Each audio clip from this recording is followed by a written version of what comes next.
বন্ধুরা যে যেখান থেকে আমার ভিডিওটি দেখছেন আশা করি সবাই ভালো আছেন, সুস্থ আছেন। তো চলে আসলাম এই যে রান্নার আয়োজন নিয়ে। তো আজ যে রান্না করব একেবারেই শর্টকাট। রাতে অল্প কিছু রান্না করেছিলাম, ঘরে অতিথি আছে, তো যার কারণে কিন্তু উল্টাপাল্টা রান্না হচ্ছে। যখন যা প্রয়োজন হচ্ছে তাই করা হচ্ছে। তো আজ এই যে সরিষা বাটা দিয়ে রুই মাছটা রান্না করব, গুঁড়া আলু ভাজি করব, আর অফ ক্যামেরায় ডাল আর লাল শাক, দুটো কিন্তু সকাল সকালই করা হয়েছিল। তো সব সময় ভিডিও করতে পারি না, ঘরে অতিথি থাকলে যেটা হয় দেখা যায় যে সব কিছুই কিন্তু যে রুটিন অনুযায়ী হয় না, উল্টাপাল্টাই হচ্ছে। তো ভিডিও দিতে হয়, তো একটা কিছু নিয়ে তো আপনাদের সামনে দাঁড়াতে হয়। তো দেখা যায় যে কোনো কাজের কোনো একটা মানে একটার সাথে আরেকটার মিল থাকছে না, এরকম একটা অবস্থা। তো ভিডিও দেখতে পারি না কারো, নিজের ভিডিওর প্রতিও খুব একটা নজর দিতে পারি না, কোনো রকম ছেড়ে তারপরে চলে আসি। এটা হলো একটা। আর একটা হলো যে প্রতিদিন রেগুলার দিতেও পাচ্ছি না ভিডিও। তো এই যে মাছটা যে মশলা দিয়ে রান্না করব, এগুলি সব একসাথে করে ব্লেন্ড করে নেব। এইখানে এই যে ধনিয়া, জিরা, মরিচ, আদা, রসুন আর যে গোলমরিচ, তো এগুলি দিয়ে তারপর ব্লেন্ড করে এই মাছটা রান্না করব। তো করে এই যে বাড়তি মানুষ থাকলে যেটা হয় দেখা যায় যে কাজেরও চাপ থাকে বেশি, আর একটু এই যে গল্প গুজব থাকে, এইগুলি করতে হয়। তো রান্না বসালে পরে দেখা যায় যে ভিডিও করাটাও কিন্তু একটু দুষ্কর হয়ে যায়, কারণ ওই যে অনেক প্রশ্নের উত্তর দিতে হয়, কেন করছি, কি করব, এটা করে কি হবে, এটা দিয়ে এই যে নানান প্রশ্নের মুখোমুখি। জানি না আপনারা হন কি না নতুন কারোর সামনে পড়লে। তো এই কারণে কিন্তু যে ভিডিও করতেও পারি না, দিতেও পারি না, আর যেগুলি করা আছে এগুলিকে সময় দিতে পারি না, এডিট করার যে সময়টা ওটাও পাচ্ছি না। তো সব মিলিয়েই কিন্তু আমি ইউটিউবের একটু বাইরেই বলতে গেলে খুব একটা সময় দেওয়া হচ্ছে না আমার পক্ষে। তো এরকম হয়তো আরও 2-4 দিন যাবে। তো অতিথি না যাওয়া পর্যন্ত তো কোনো কিছু রুটিন হবে না। যে কোনো জায়গায় কেউ আসলেও সমস্যা, আবার কোথাও যদি যাই এটাও সমস্যা, কারণ নিজের বাসার মতো সব কিছু কিন্তু রুটিন অনুযায়ী করা যায় না, নিজের বাসায় যেভাবে করা যায়। তো সব মিলিয়েই কিন্তু একটা ঝামেলার মধ্যেই দিনগুলি পার করছি। আর এই যে বললাম না, উল্টাপাল্টা সব কিছু করা হয়। সকালবেলা ঘুম থেকে উঠে অনেক রুটি বানাতে হয়, এই সবজি করা, চা করা, এগুলি এই খাইয়ে শেষ করতে করতে দেখা যায় যে হয়তো 10টা 10:30 বেজে যায়। তো মাথায় থাকে না যে এই যে মোবাইলটা একটু দেখি, বা এই সময়টাও বের করতে পারি না, এরকম একটা সমস্যার মধ্যে আছি। তো আত্মীয় স্বজন থাকলে তো আসবেই, এটাও তো কথা। তো সব মিলেই কিন্তু ওই একটা টেনশনে থাকি সব সময়, যে এই ইউটিউবে সময় দিতে পারছি না, নিজের ভিডিও দিয়েও পাচ্ছি না, আবার আপনাদের ভিডিও দেখতে পাচ্ছি না। তো আপনারা কেউ ভুল বুঝবেন না, আমি আমার মতো করে যখনই সময় পাই তখনই কিন্তু চেষ্টা করি যে যে কয়টা দেখার মতো সময় আমার হাতে থাকে আমি সবগুলোই কিন্তু দেখে দিই।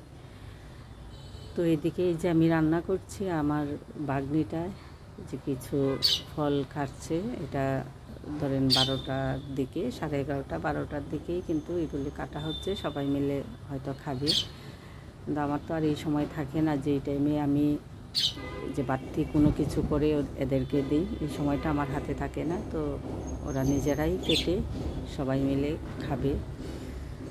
তো ওটা আবার মেয়ে একটু ভিডিও করলো, যে এখানে যে একটু ভিডিও করব এরকম সময়ও আমার নেই। তো মেয়ে বলতেছে আমার কাছে দাও, তোমার তরকারিটা জাল হতে হতে আমি এদিকে একটু করে দিই।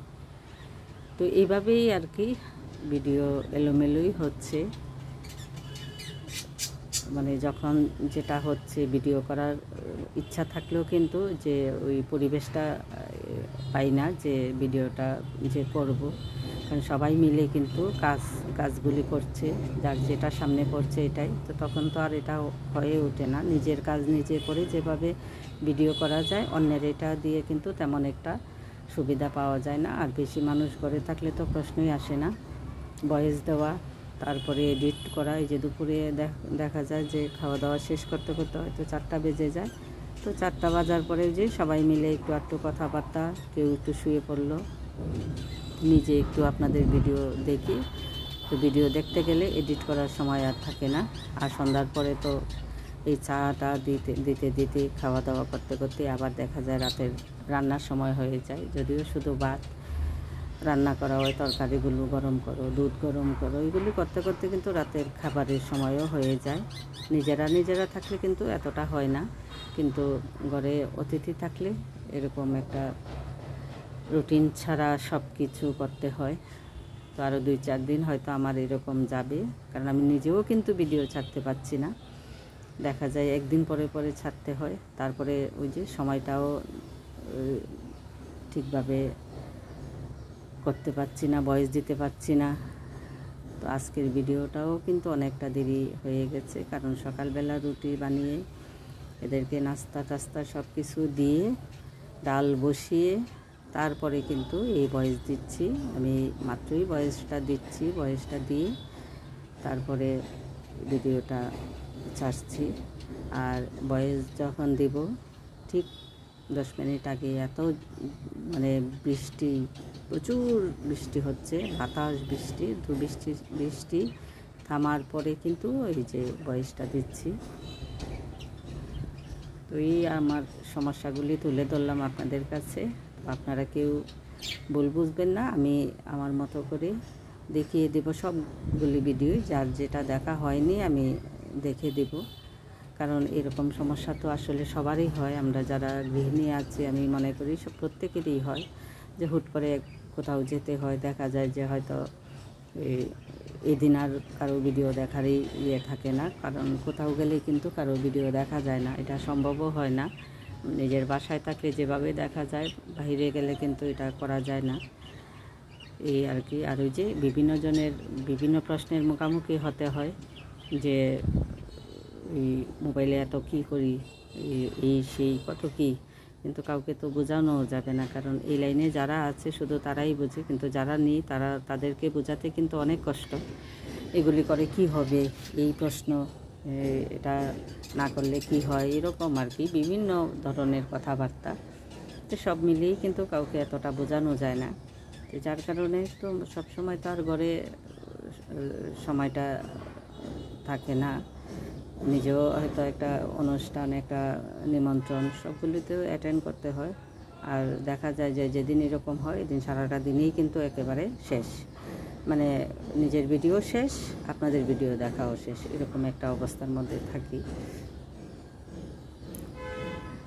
তো এই যে আপনাদের সাথে কথা বলতে বলতে সব কিছু হয়ে গেছে। তো আজ এই পর্যন্তই, হয়তো দেখা যাবে আগামীকালকে ভিডিও নাও দিতে পারি, এই যে সময়ের জন্য, অতিথির জন্য। তো সব মিলেই ভালো থাকবেন, সুস্থ থাকবেন, আমার পাশে থাকবেন। ধন্যবাদ সবাইকে।